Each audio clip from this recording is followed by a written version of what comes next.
The moment the room went quiet, I knew my younger sister's marriage was hanging by a thread. My brother-in-law Trevor still had half a grin on his face like he thought the whole thing was a joke. Across the Thanksgiving table, his father, a retired Marine colonel with silver hair and hands thick from decades of service, was staring at me like he'd seen a ghost walk through the front door.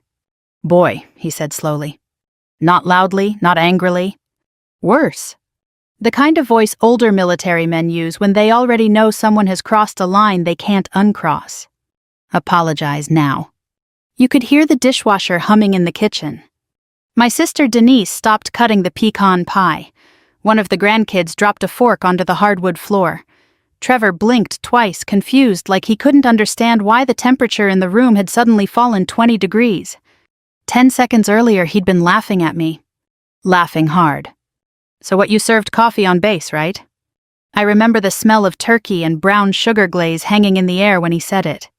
Everybody around the table had chuckled politely, the kind of laugh families use when they know something is rude but don't want to make things uncomfortable during the holidays.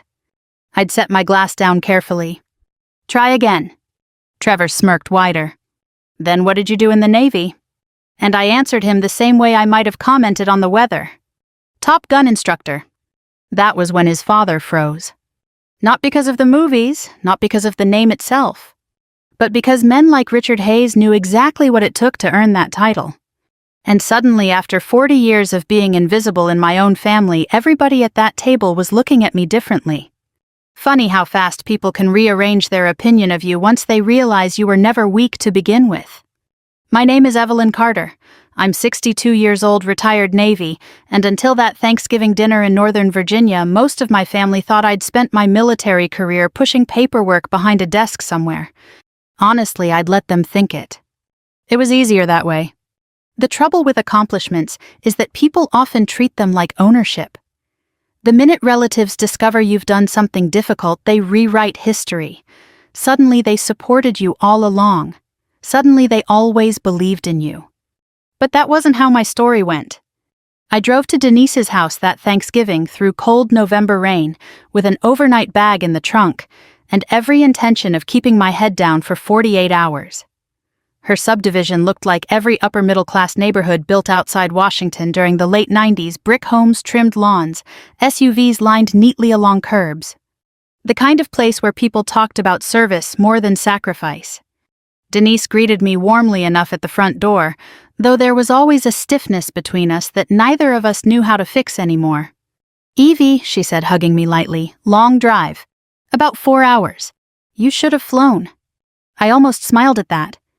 After 30 years around military aviation, commercial flying had become the one thing I avoided whenever possible. Inside the house smelled like cinnamon candles and roasted turkey. Football played softly from the living room television, while grandchildren raced through the hallway wearing paper turkey hats they'd made at school. It should have felt comforting. Instead, it felt like visiting a version of America I'd spent my life protecting but never quite belonging to. Trevor stood near the kitchen island holding a beer bottle. Big man. Loud personality. The kind who filled silence because he couldn't tolerate it. "Hey," he called when he saw me. "Denise's mysterious sister finally made it." "Mysterious?" I asked. "Well, sure," he laughed. 30 years in the military and nobody knows what you actually did." I took off my coat slowly. Most people never asked. Richard Hayes was sitting quietly near the fireplace when I walked in. Straight posture despite being well into his 70s. One glance told me everything I needed to know about him, old-school Marine Korea veteran father, probably Vietnam himself. Men like him recognized military habits the way musicians recognize rhythm. When our eyes met, he gave me a small nod. Respectful. Observant. Not performative. That was the first moment all evening I relaxed. Dinner itself started pleasantly enough. Denise had gone all-out sweet potatoes with marshmallows, green bean casserole, cranberry sauce from an actual recipe instead of a can. The grandchildren argued over whipped cream, while Trevor dominated every conversation within reach. He talked about real estate investments, gas prices, politics, how nobody wants to work anymore. I mostly listened. That's another habit the Navy teaches you. Quiet people hear everything. At some point, the conversation turned toward military service after one of the boys asked whether I'd ever been in a dogfight like Maverick. Trevor laughed before I could answer. "Oh, come on," he said. "Your Aunt Evelyn wasn't flying fighter jets." I shrugged lightly. "Why not?" "Because you're too calm." The table laughed. I did too, a little. Not because it was funny. Because most people think dangerous people look dangerous. Truth is, the deadliest men and women I ever met usually sounded like accountants. Trevor leaned back in his chair. "So what, you served coffee on base, right?" And there it was. Not cruel enough to cause a scene. Just disrespectful enough to establish a pecking order. I saw Denise tense immediately. She knew her husband's mouth could outrun his judgment sometimes. I set my water glass down. "Try again." He grinned. "Then what did you do in the Navy?" I looked directly at him. "Top Gun instructor." Silence. Not ordinary silence. The kind that arrives when a room suddenly realizes it misunderstood someone completely. Richard Hayes stopped moving altogether. His eyes narrowed slightly as he studied me. Then he asked the question nobody else in the room understood enough to ask. "Strike Fighter Tactics Instructor Program." I nodded once.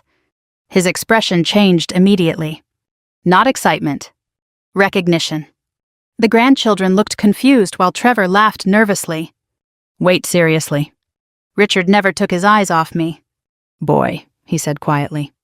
Trevor turned toward his father. "Apologize now." Trevor blinked. "Dad, I was kidding." "No," Richard replied. "You were disrespecting somebody who earned more respect by breakfast than you've earned in your whole life. You could have carved the tension with a butter knife." Denise stared at me like she was meeting me for the first time. And the strange thing was, maybe she was. Richard Hayes followed me into the kitchen about 20 minutes later, while the rest of the family pretended to watch football in the living room. That's the thing about uncomfortable family moments. Nobody ever addresses them directly at first. Americans my age were raised to smooth things over quietly, even when the floorboards underneath the family were cracking.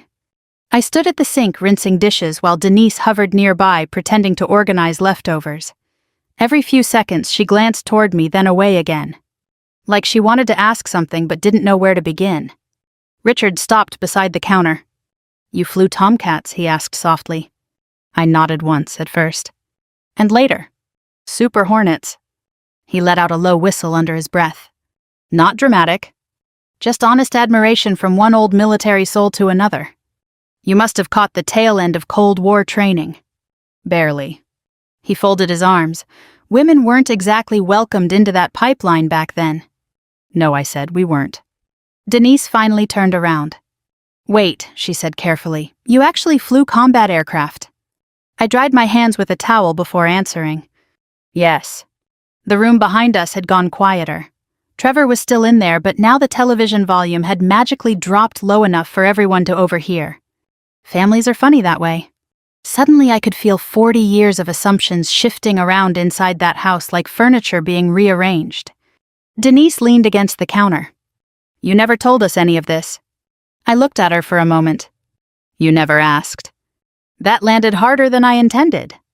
Her face softened, immediately hurt, mixing with guilt. And right then I almost regretted saying it. Almost. Because the truth was my family stopped being curious about me a very long time ago. Back when we were girls growing up in Ohio, Denise was sunlight. Blonde hair, easy smile, cheerleader ribbons hanging from her bedroom mirror. Everybody loved Denise because Denise made life simple. I was the difficult one. The quiet one. The girl lying on the garage roof at night memorizing aircraft silhouettes while other girls passed notes about boys. Our father used to shake his head every time I brought home another aviation magazine from the library. "You ought to focus on something practical," he'd tell me. Flying is practical. For a man. Richard pulled a chair out slowly and sat down at the kitchen table. "You mind if I ask what your call sign was?" That got Denise's attention immediately. "Call sign," she repeated. I smiled faintly despite myself. Military families understood what that meant. Civilian families usually thought it was something Hollywood invented. I hesitated. Richard noticed. "If it's classified, forget I asked."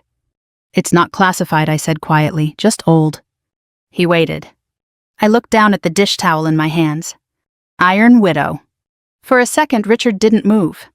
Then he leaned back slowly in his chair and muttered one quiet word under his breath. Jesus.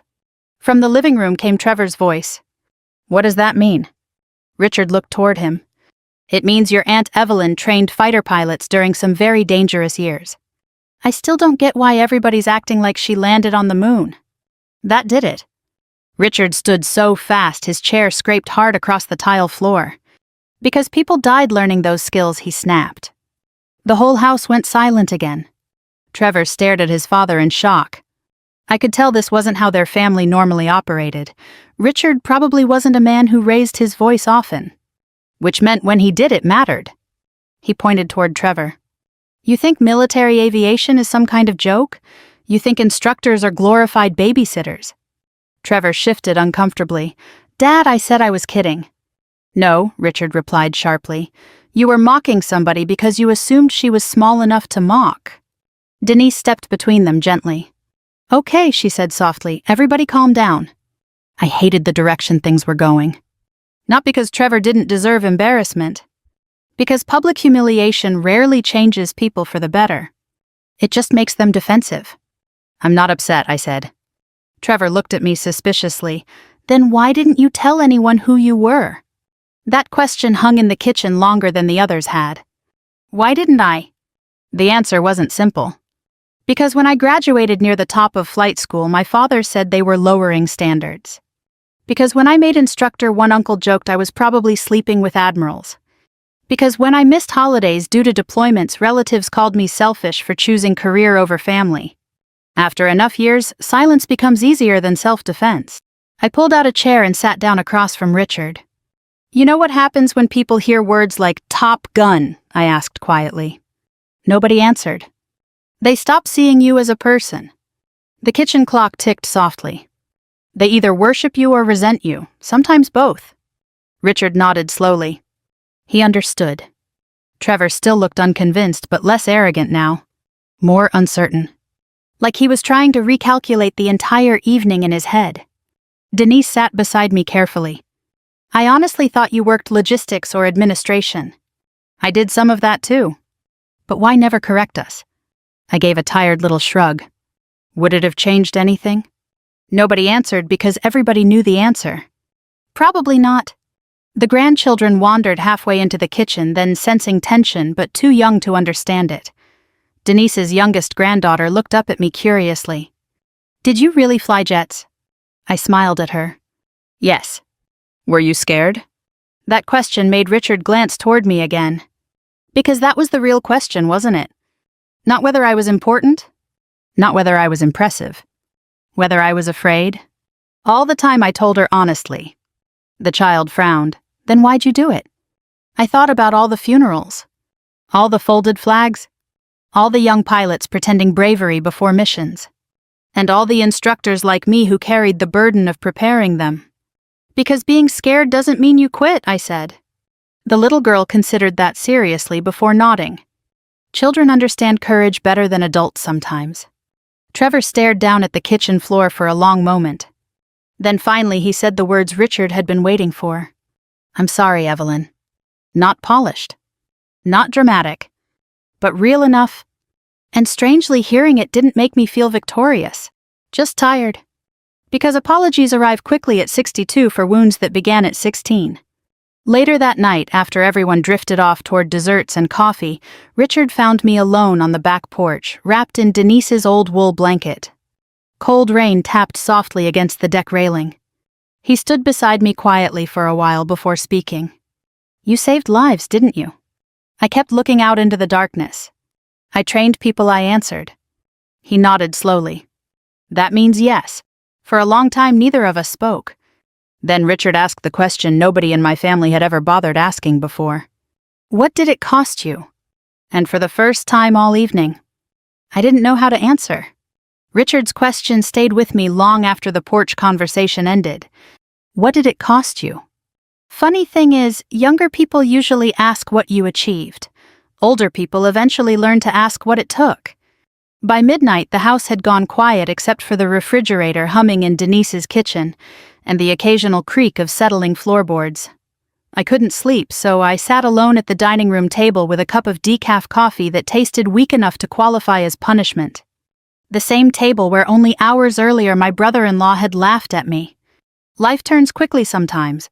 I heard footsteps behind me around 1 in the morning. Denise appeared wearing a faded University of Virginia sweatshirt and reading glasses she'd probably deny needing during daylight hours.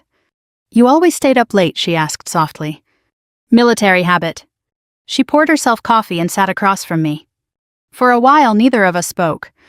At 60 years old, my sister still tucked loose hair behind her ear the same nervous way she did at 17. "You know," she finally said, "when we were kids, I used to tell people you'd become a scientist." I smiled faintly.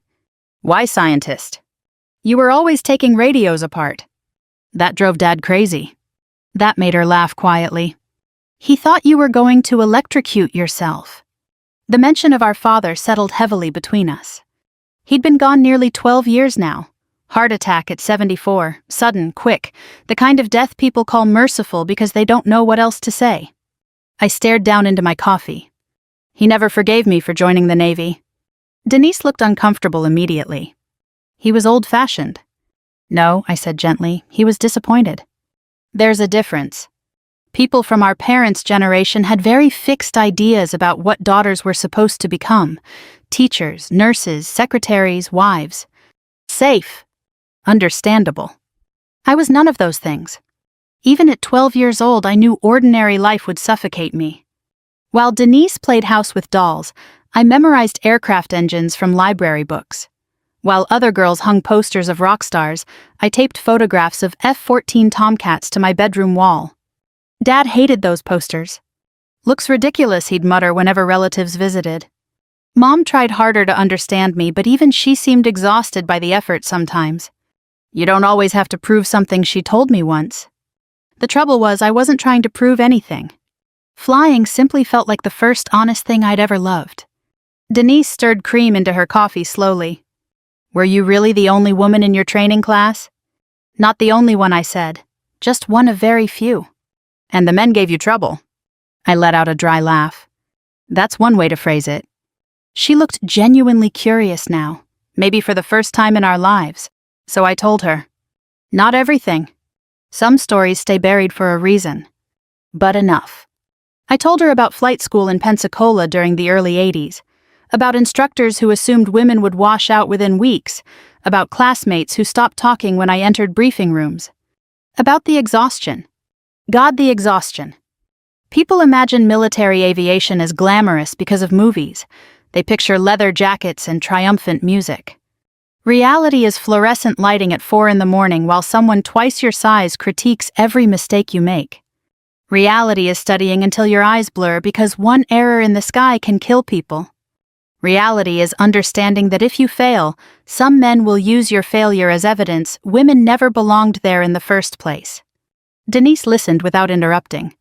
"That sounds miserable." "Some of it was." "Then why stay?" I thought about that carefully. Because quitting would have followed me forever.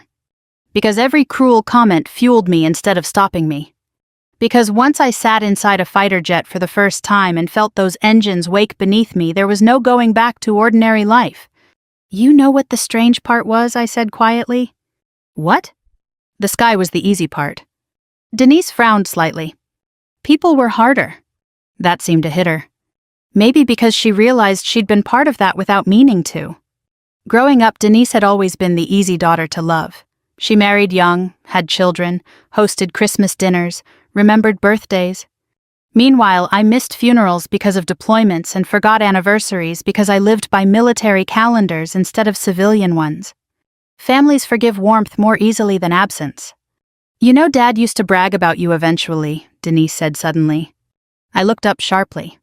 "He did." "Not publicly," she smiled sadly, "only when his friends weren't around." That hurt more than I expected. All those years I'd thought he was ashamed of me completely. Denise stared into her coffee. "I think he just didn't know how to understand you." "That's not the same thing as trying." "No," she admitted quietly, "it's not." The grandfather clock in the hallway chimed 2 in the morning. Outside, cold rain drifted against the windows. "You really never married because of the Navy?" Denise asked. I smiled a little. That's the simplified version. There had been men. A few good ones. One almost became my husband back in 1989, naval aviator named Scott Brennan, smart, kind, loved jazz music and terrible diner coffee. He died during a training accident over the Atlantic 3 months before the wedding. After that, I stopped imagining permanent things. Denise covered her mouth softly. Oh my God. I'm all right. But even saying those words after 30 years still carried weight. The military teaches you to continue functioning after loss. It does not teach you how to stop carrying it. I had no idea, she whispered. Most people didn't. That was the pattern of my life, really. Invisible sacrifices, invisible grief, invisible service. And maybe that's why Trevor's joke hit harder than he realized.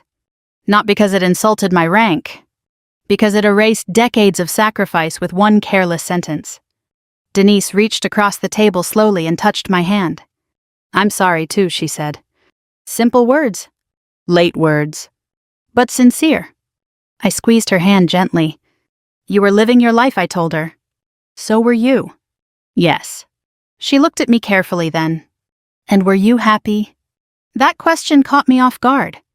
Because accomplishment and happiness are not always neighbors. I thought about roaring engines at sunrise, young pilots graduating under my instruction, lonely apartments near bases scattered across America. I thought about funerals, missed holidays, silence. Then I answered honestly. Sometimes. Denise nodded like she understood more than she wanted to. And maybe she did. By morning, nothing in that house had fully healed. But for the first time in decades, the truth had finally entered the room. The next morning I woke before sunrise out of habit. Some routines never leave you even after retirement. For 30 years my life had been measured by alarms in dark rooms, briefing schedules, flight plans, weather reports, and the sound of boots against concrete before dawn. Civilian life still felt slightly unnatural to me sometimes, like I was borrowing someone else's rhythm. Denise's house was quiet when I walked downstairs wearing jeans and an old navy sweatshirt faded nearly gray with age. The kitchen smelled faintly of cinnamon and burnt coffee from the automatic timer machine sputtering on the counter. Richard Hayes was already awake. Of course he was. Old Marines rarely sleep late. He sat alone at the table reading a newspaper with the posture of a man who still expected inspection at any moment. He looked up when I entered. Mornin', Commander. I smiled slightly. Retired, Commander? Still counts. He folded the paper carefully. Coffee. I've survived worse. That earned the first real laugh I'd heard from him. I poured myself a mug and sat across from him while soft November light crept through the kitchen windows. For a while we simply existed in companionable silence. Older people understand silence better than younger ones. We don't rush to fill every empty space anymore. Finally Richard spoke. You know Trevor's embarrassed. He'll survive. He's not a bad man. I didn't say he was. And I meant that. Trevor wasn't cruel at his core. Loud, insecure, thoughtless, sometimes yes, but not malicious. Men like Trevor often mistake confidence for volume because nobody ever taught them the difference. Richard rubbed one rough hand along his jaw. He grew up around stories about military service, he said, but stories and sacrifice aren't the same thing. Number. He thinks respecting veterans means bumper stickers and flag pins. I took a sip of coffee. A lot of Americans do. Richard studied me for a long moment. You're angry? That surprised me. Not because he noticed. Because I hadn't admitted it to myself until then. I looked down into the coffee mug. Yes, I said quietly. About Trevor. I shook my head slowly. About how easy it was. He frowned slightly. What was? For everyone to assume I couldn't possibly have done something difficult. The words came out calmer than I felt. That assumption follows women your whole life, especially women my age. I gave a small shrug. People see gray hair and politeness and suddenly decide you were never dangerous. Richard nodded slowly like he understood exactly what I meant. You know, he said, when I first saw you walk in yesterday, I noticed your posture immediately. That's hard to get rid of. No, he replied, but it told me something. I smiled faintly, that I spent too many years standing inspections. That you carried responsibility. Outside, rainwater dripped softly from the gutters. Richard leaned back in his chair. I heard stories about Iron Widow years ago. That old call sign still felt strange in civilian conversation. Most military nicknames sound ridiculous outside their original context. What kind of stories? I asked. That pilots cried after your evaluations. I laughed quietly into my coffee. Some did. And then they got better. Richard grinned. That's what I heard. I stared out the window for a moment, remembering. Young faces. Nervous hands. Cocky lieutenants pretending confidence before carrier qualifications. Kids, really. Most of them barely old enough to rent cars carrying machines worth millions of dollars onto pitching flight decks in darkness. People romanticize military aviation because they never see the fear. I saw it every day. That was my job. You know why instructors get hard? I asked quietly. Richard shook his head once. Because eventually you realize kindness can kill people. The kitchen went still. I continued carefully. If a pilot freezes during training, you correct it. If they get sloppy, you correct it. If they panic under pressure, you force them through it again and again until instinct replaces fear. Richard's expression darkened slightly. Because one day they'll need it for real. Yes. I stared down at my hands. And sometimes they still don't come home. Neither of us spoke for a while after that. There are certain truths veterans recognize without elaboration. Loss is one of them. Around 8 o'clock, the rest of the household slowly came alive upstairs. Footsteps, running water, cabinet doors opening. Then Trevor entered the kitchen. The confidence from yesterday was gone. Good. Embarrassment can be healthy if it teaches humility. He stood awkwardly near the doorway for a second before looking at me. Morning. Morning. Richard quietly folded his newspaper and stood. I'm gonna check the weather outside. The old Marine was giving us privacy. Subtle. Respectful. Trevor sat across from me after his father left. For a moment he looked younger somehow, less polished, less certain. My dad chewed me out for an hour last night, he admitted. I figured. He said I embarrassed myself. I sipped coffee calmly. Did you? He let out a breath through his nose. Probably. That was progress. He rubbed the back of his neck. I honestly thought you were exaggerating. Most people do. No, I mean... He hesitated. You just don't act like someone important. I almost laughed. There it was again. The misunderstanding. What does someone important act like? I asked. Trevor opened his mouth. Closed it again. Exactly. He looked embarrassed. I guess I expected... He searched for words. More ego. That's television, I said. He nodded slowly. Then after a pause, he asked something unexpected. Did people give you hell because you were a woman? I leaned back slightly. Constantly. He looked genuinely disturbed by that. Even after you proved yourself. Especially then. That seemed to shake him. I think for the first time in his life, Trevor realized competence doesn't protect people from prejudice. Sometimes it attracts more of it. He stared down at the kitchen table. My daughter wants to join the Air Force someday. I smiled faintly. Then teach her not to shrink herself for insecure men. He looked up sharply. Not defensive this time. Thoughtful. And suddenly I saw what Richard had probably been hoping for all along. Not punishment. Growth. Denise entered the kitchen carrying laundry a few minutes later and stopped short when she saw us talking peacefully. Well, she said carefully, this is less terrifying than yesterday. Trevor snorted softly. Low bar. She looked at me uncertainly. You okay? I nodded. Yes. And strangely enough, for the first time since arriving, I actually meant it. That afternoon, Denise insisted everybody take a walk after lunch. Fresh air will stop this family from killing each other, she announced. Nobody argued. The rain had finally stopped, leaving the neighborhood washed clean and smelling faintly of wet leaves and chimney smoke. Northern Virginia in late November always reminded me of old photographs, gray skies, bare trees, and people pretending winter wasn't already waiting around the corner. The grandchildren raced ahead down the sidewalk while the adults followed more slowly in pairs. Trevor walked beside me after a while, hands shoved awkwardly into his jacket pockets. You know, he said carefully, I looked you up last night. I glanced sideways at him. That dangerous, huh? He gave a nervous laugh. My dad said if I was going to open my mouth about military service, maybe I should educate myself first. Wise man. Trevor nodded. I found articles.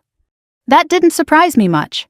Retirement ceremonies, defense newsletters, aviation publications. Bits and pieces of a career scattered across the internet like breadcrumbs. Most people simply never connected those stories to the quiet woman bringing cranberry sauce to Thanksgiving dinner. What kind of articles? I asked. One about carrier training. He hesitated. Another mentioned you received some kind of commendation after an accident investigation. I looked ahead toward the children. That was years ago. What happened? The memory arrived instantly. Heat. Smoke. A young pilot screaming into a radio. I exhaled slowly through my nose. Mechanical failure during training exercises. Trevor waited. The pilot survived. But barely. He nodded quietly. That was another thing civilians sometimes misunderstood about military life. Survival was not the same thing as escaping unharmed. We walked another 20 feet before Trevor spoke again. My dad said instructors carry guilt for people who die. I stopped walking for a second.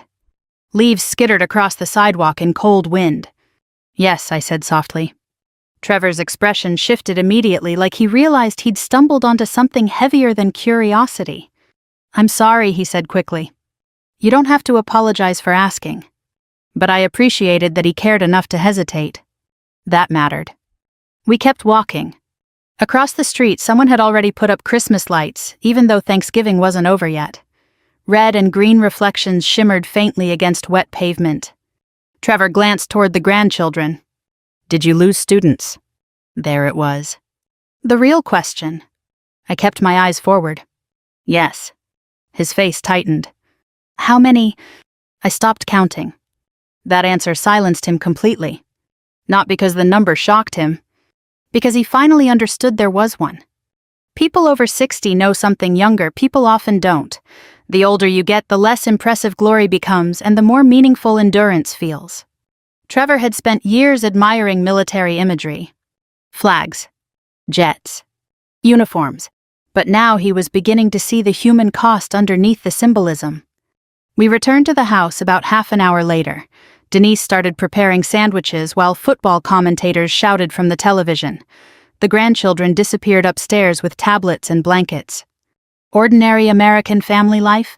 And somehow that normalcy made the conversation feel even heavier. Richard found me later in the den studying old framed family photos on the bookshelf.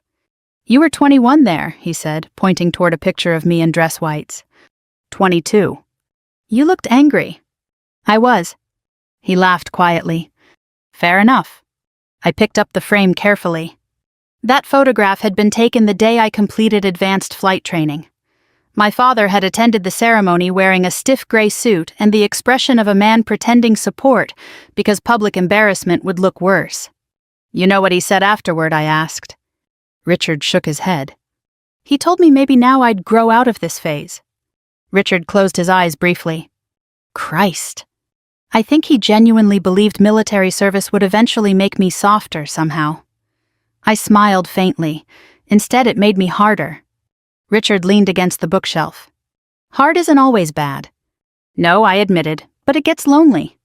That word hung between us. Lonely. There it was. Not heroic. Not cinematic. Just true.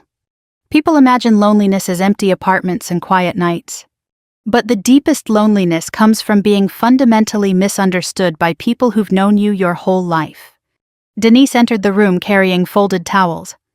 You two look serious again. We're old, Richard replied. It's our favorite hobby. She smiled before sitting beside me on the couch. I've been thinking about something, she said carefully. That sounds dangerous. She nudged my shoulder lightly. I mean it. I looked at her. When Mom got sick, Denise hesitated. Why didn't you come sooner? Ah, that wound. The hardest ones are always family questions asked 20 years too late. I was deployed, I answered quietly. You came eventually. Yes, but not until the end. There was no accusation in her voice, which somehow made it worse. I stared at the family photo in my hands. The Navy denied my leave twice. Denise blinked. What? We were short pilots. Her face fell completely. You never told me that. What good would it have done? You could have explained. I gave a tired smile. To who, Dad? The relatives already calling me selfish. Denise looked down at her hands. Because she remembered. The whispers during Mom's final weeks. Poor Margaret. One daughter here every day, the other chasing airplanes. Funny how people build entire moral judgments around information they never bothered verifying. I thought you chose not to come, Denise whispered. No, I said gently. I chose not to defend myself anymore. The room went quiet. Richard looked angry now, though not at me. You carried that alone. I shrugged. Military families do it all the time.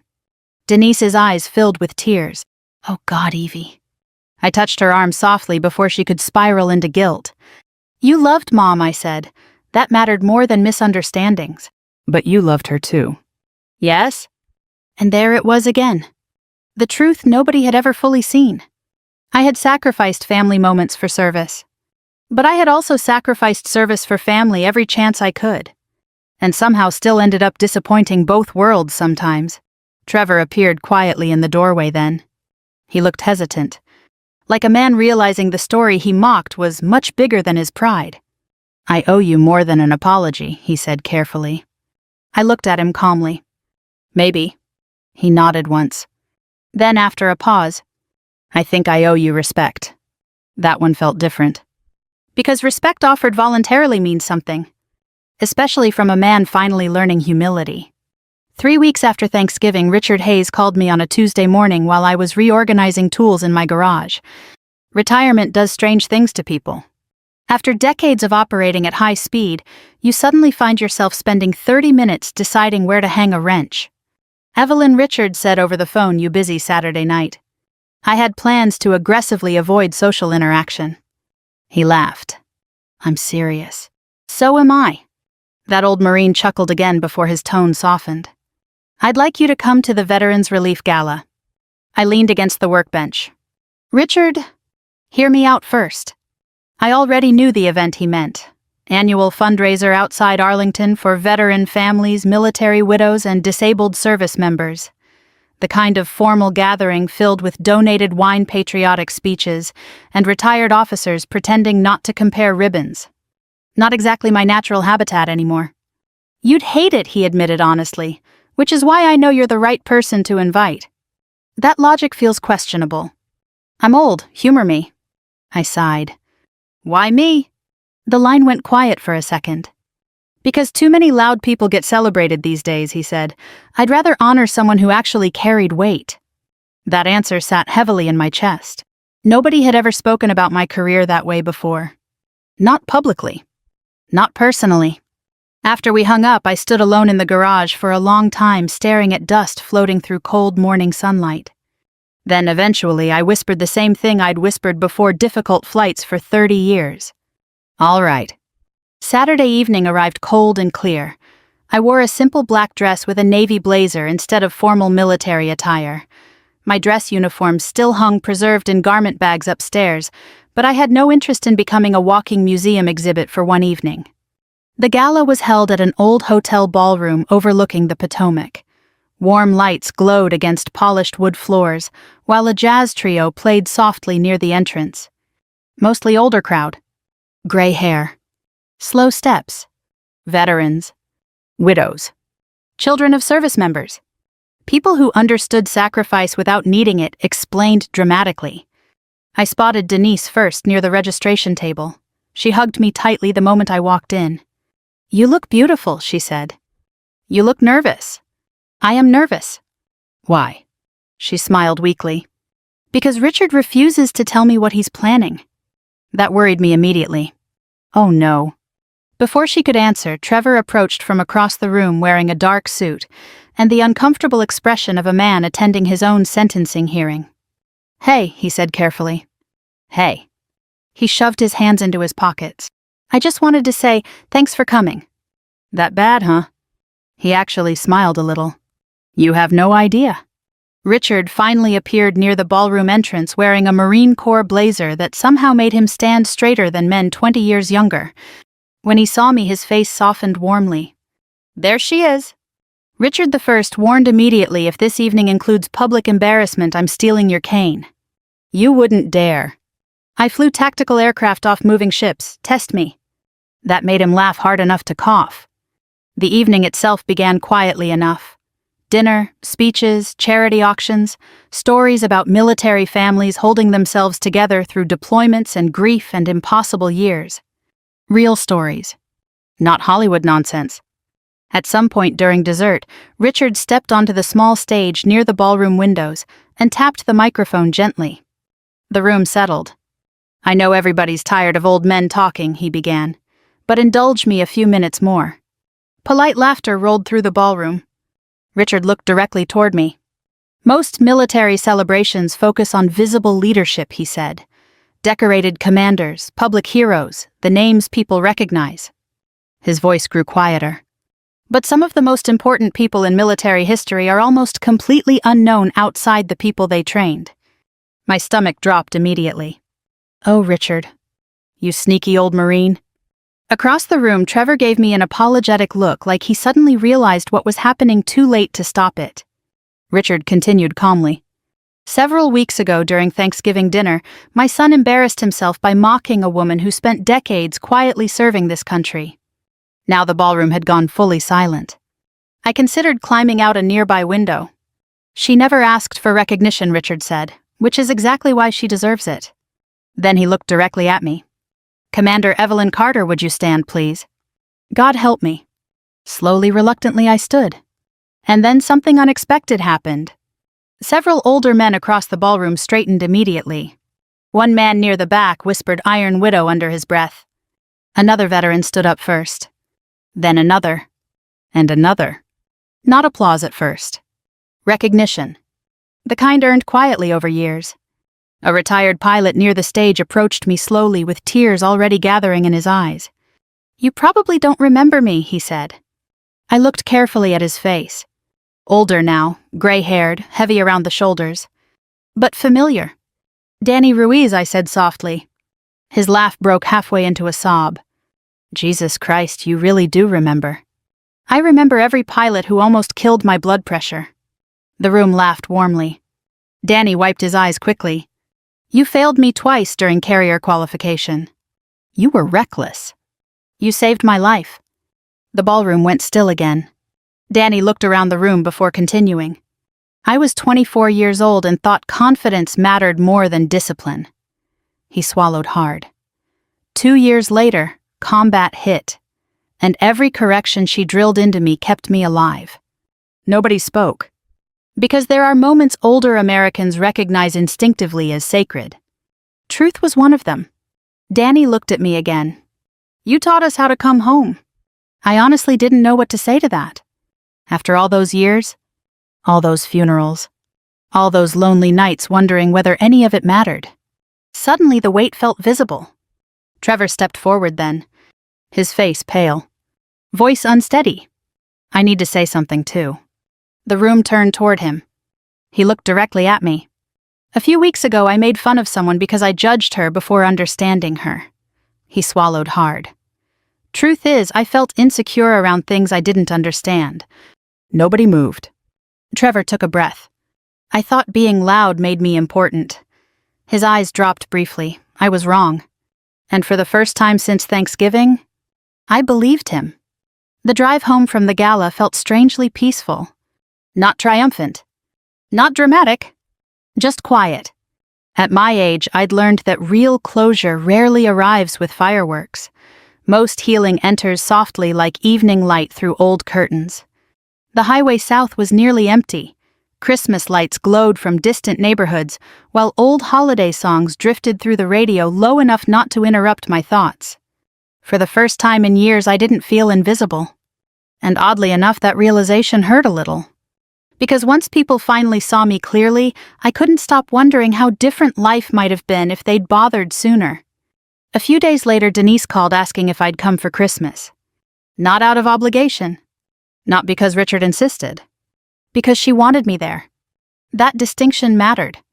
"I don't want you staying at a hotel this time," she said firmly over the phone. "You're family." Family. Such a simple word for something so complicated. I arrived Christmas Eve carrying a pecan pie from a roadside bakery and fully expecting awkwardness. Instead, Trevor opened the front door wearing an apron dusted with flour. "I'm on biscuit duty," he announced solemnly. "Pray for everyone." I laughed before I could stop myself. And just like that, something shifted. Not erased, not magically repaired, but softened. The grandchildren swarmed the living room floor, surrounded by wrapping paper and battery-operated chaos. Denise had decorated the house with old-fashioned colored lights instead of the blinding white ones everyone uses now. The whole place felt warmer. More honest somehow. Richard sat near the fireplace wearing a thick cardigan and reading glasses while pretending not to supervise everybody. "You're late," he grumbled as I walked in. "I was avoiding your cooking." "That was one time. One traumatic time." He pointed a crooked finger at me. "Still disrespectful." The family laughed. And hearing myself inside that laughter instead of outside, it felt unfamiliar in the best possible way. Later that evening after dinner, dishes were stacked, and the grandchildren disappeared upstairs with new toys. Trevor handed me a glass of wine and motioned toward the back porch. Cold winter air greeted us outside. The neighborhood glowed softly beneath Christmas lights and quiet suburban darkness. Trevor leaned against the railing. "You know," he said, "I used to think confidence meant always having something to say." I smiled faintly. "That explains a lot." He laughed softly. "Fair." For a moment we simply stood there listening to distant wind moving through bare trees. Then his expression grew serious again. "I owe you another apology." "Trevor." "No, listen." His voice carried none of the defensiveness from Thanksgiving. Only honesty. "I spent years teaching my son to respect veterans." He shook his head slowly. "But I never realized respect also means shutting up long enough to learn who people really are." That one landed deep. Because it wasn't just about military service anymore. It was about life. About aging. About how many older Americans quietly carry histories nobody around them ever notices. I looked out across the neighborhood. "When you get older," I said softly, "people start assuming your story is already finished." Trevor nodded slowly. "But it's not." "Number?" He glanced toward me carefully. "You ever regret it?" "The Navy." "Everything." That question deserved honesty. I thought about Scott Brennan. Carrier decks at sunrise? Lonely apartments. Missed funerals. Young pilots surviving because of lessons I screamed into them during training. I thought about my father dying before truly understanding me. And Denise finally trying? I regret some costs, I admitted quietly, but not the service. Trevor looked relieved by that answer for reasons I couldn't entirely understand. Inside the house, laughter echoed faintly through the windows. Warm. Human. Temporary.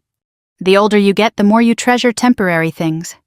When we returned inside, Richard waved me toward the dining table where his grandson Luke sat hunched over a model airplane kit. The boy looked up nervously. "Aunt Evelyn?" he asked. "Yes." His cheeks reddened slightly. "Mom says you flew fighter jets." "I did." He hesitated. "I want to fly someday too." Trevor immediately opened his mouth, then stopped himself. Growth. I hid a smile. "What kind of flying?" I asked Luke. "Air Force, maybe." He glanced at the little plastic airplane in his hands, or Navy. I pulled out a chair beside him. "Then learn humility early." He blinked. "That's the secret." "One of them."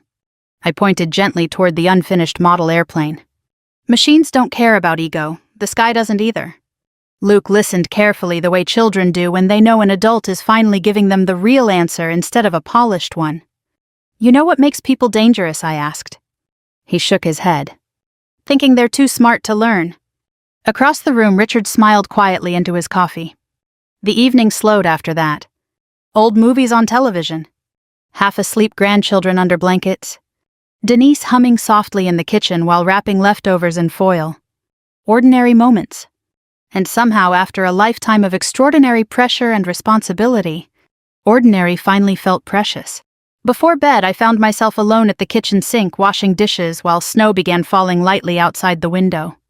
Denise walked in carrying another stack of plates. "You don't have to do those," she said. "I know." She stood beside me drying dishes quietly for a moment before speaking again. "I used to think your life was sad." I looked at her gently. "And now?" She smiled through tears gathering in her eyes. "I think it was brave." That nearly broke me. Not because I needed praise, because after 62 years, my sister finally saw me clearly. And maybe that's all most people really want before the end of their story. To be seen truthfully. Not perfectly. Just truthfully. If this story reminded you of someone whose sacrifices went unnoticed for too long, maybe reach out to them while you still can. Sometimes respect arrives late, but it still matters when it comes from the heart. And if you believe quiet strength deserves to be remembered too, I hope you'll stay for more stories like this.